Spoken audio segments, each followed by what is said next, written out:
Guys, good afternoon. Good afternoon. Good noon pala. Ngayon ay meron kaming niluto ulit na ulam. So, eto. Titingnan natin kung anong niluluto. Oy, munggo. Ayan oh, munggo. Ayan oh. Like a minute. So, ayan. Munggo with dahon ng ano ba ito? Ampalaya, naligaw. Hop. Mahangin. Mahangin. So, may chicharon. Ayan. Yan ang ulam namin. So, tatakpan muna natin. So, pasensya na ang takip ay hindi kasya. Ba't ganun? Dapat malaki. Mali. Mali ang nilagay. So, ayan guys ha. Wala bang matakip na isa dyan han? Medyo malaki. So, ito dapat ang itatakip. O, ayan. Takpan muna natin guys. Yung kanina, maliit yun eh. Ayan. So, tayo natin. Kumulo. Dito ako ngayon sa aming dapugan. So, ginawa namin ito dito kasi nga dun sa bagong kusina, bawal na magpausok doon kasi bagong pintura yun, kulay puti. Kulay puti pa naman ang pintura noon, kaya kailangan dito na lang kami.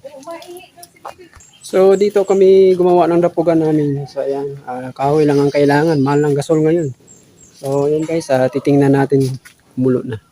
So, ayan, titingnan na natin. O, ayun, ang sarap-sarap nito. Ito ay may munggo.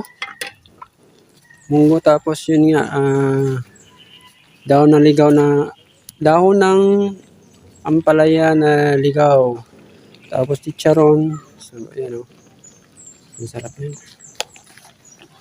So, mamaya, kainan na naman ito guys. Kainan. Ang dami naman itong makakain natin na kanin. So, ulam namin ito hanggang mamayang gabi na ito. O kung meron pang tira, pang almusal ko sa umaga.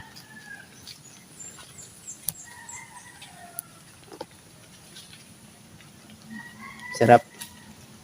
Gusto nyo humingi? Kaya lang kulang pa yun sa amin. So, ayun, okay na yan. Okay na ito, luto na ito. So, titikman ko. Yan. Halo-haloin. May ipan mo muna, May. Oh. Ipan mo man kasi.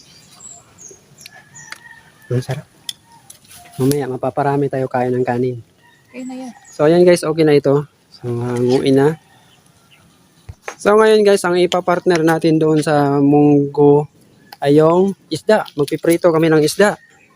Ayan. Yung isdang piprituhin. So, ano ito? Assorted fish. Iba-ibang klaseng isda. So, ang mahal ng isda ngayon. Kaya, nagbili na lang kami sa ano makakaya ng budget. So, pakuluin muna natin yung mantika. Ayan. So, yan. Malapit na kumulo. Blok-blok na ang mantika.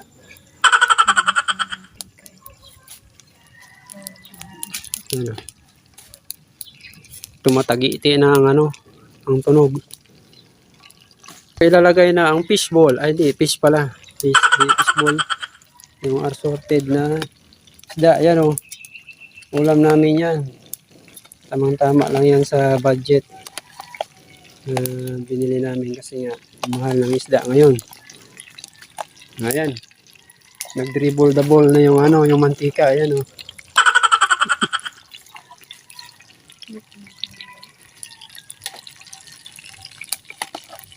Nilagay na yan ang isda.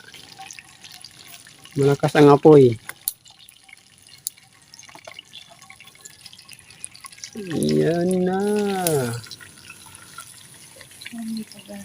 Hindi pa ganong mainit. Kasi hindi ito matagi-iti. Ginawa ko lang yung dapugan na yan. Yan oh. Kasi nga bawal na dun sa kusina. Si kulay puti na yun ang pintura. Pag nandun pa kami magluluto gamit ang kahoy, wala na, itim na naman yun. Kailangan lang dun gasol ang gagamitin. Dito, hanap ka lang ng kahoy, okay na. So, wag nang magsilan-sila na kung mauling yung nilulutuan kasi nagagawa naman ng paraan yan. Kukuskusin mo lang yan, tanggal na. Minsan nilalagyan niya ng abo para matanggal yung uling. So, magtiyaga na lang magtanggal ng uling sa kaldero o kawali. Ayan, may blok-blok na ang mantika.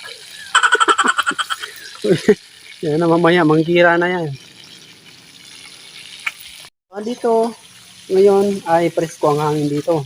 Malapit dito ang kubo ko. Kailangan na itong palitan kasi nga matutumba na ito eh. Lumang-luma na ito. Ilang years na ito. Wala pa akong anak, nandito na ito. Ngayon, gagawa ulit ako ng bagong kubo. Mayroong lamisa din yan sa loob. Ayan, may lamisa yan. Diyan kami kumakain pag mainit dun sa kwarto. Dun sa malaking bahay. So, mapresko dito. May mga punong kahoy. Yan. May bakod yan. Tapos may punong kahoy. Mga rambutan yan. Tapos, may mga yan lakas ng hangin. Makikita mo hangin. Yan, sarap ng hangin ito. Kasi nga, bumalik na naman ang amihan. So, may mga kakao din dito. Yan, kakao, may mga bunga na rin yan. Saka mangga. Mangga na mumukadkad na. Kalamansi, guyabano. Ito, mangustin. So guys, alam ko siguro familiar kayo sa mangustin. So, mahal na prutas yun, mangustin. Yan, malaki na siya. So, may mga din kami dito, yung guyabano. Guyabano yan. Guyabano. So, may mga saging. Malawak na lupa ito guys. Kasi ito, babuyan ito. Tapos meron pang bakante sa baba na lupa. So, ang lawak nito. Hindi ko lang maano kung ilang square meter ito. So, ayun. Babalikan natin ng isda kasi baka masunog. Kung ano na nangyari doon.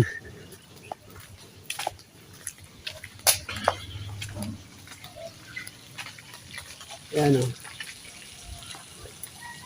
Nagtitilamsik pa rin ng mantika. Ayan siya. So, pag naubos talaga ang kahoy, yun, naghahanap ako ng kahoy. Kasi sa probinsya namin, kahoy lang din kami. Wala pa yung uso-uso yung gasol na yan. So, yung uling, wala pa. Ayun, nangigira ka.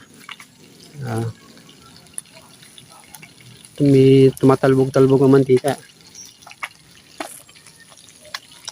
So, yun ang ulam namin pa mamaya. Yung munggo. Tsaka ito ka-partner, isda. So, yum-yum.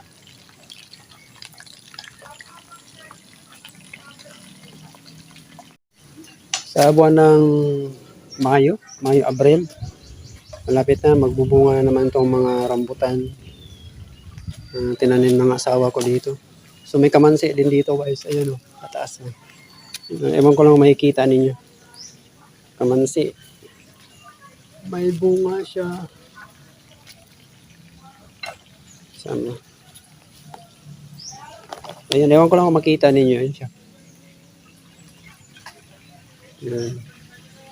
3 bunga. So, marami ding gulay dito na naitanim sa lupa na ito.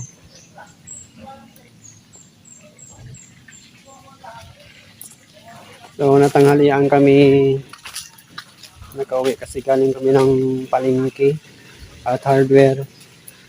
Pinalit namin yung damit ng anak ko na binili yung nakaraang bargain.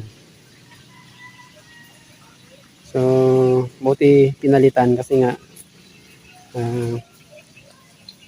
pinalitan kasi parang malaki. Tsaka ngayon lang kami nakaluto, mag alas 12 na. Nagbili din kami ng pintura kasi nga yung pintura na ginagamit ko ay ubos na. Red oxide. So metal primer yun. So ayun guys, mamaya kakain na lang tayo.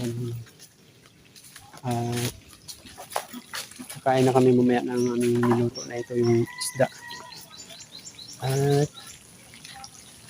munggo. So yung dito na lang. Kakain na. Mag-alas 12 na eh. Tignan mo, tirik na yung araw. Tirik na. Bye-bye. Ang sarap nito. Yeah. Chicharon, may munggo, kamatis at saka daon ng ampalaya.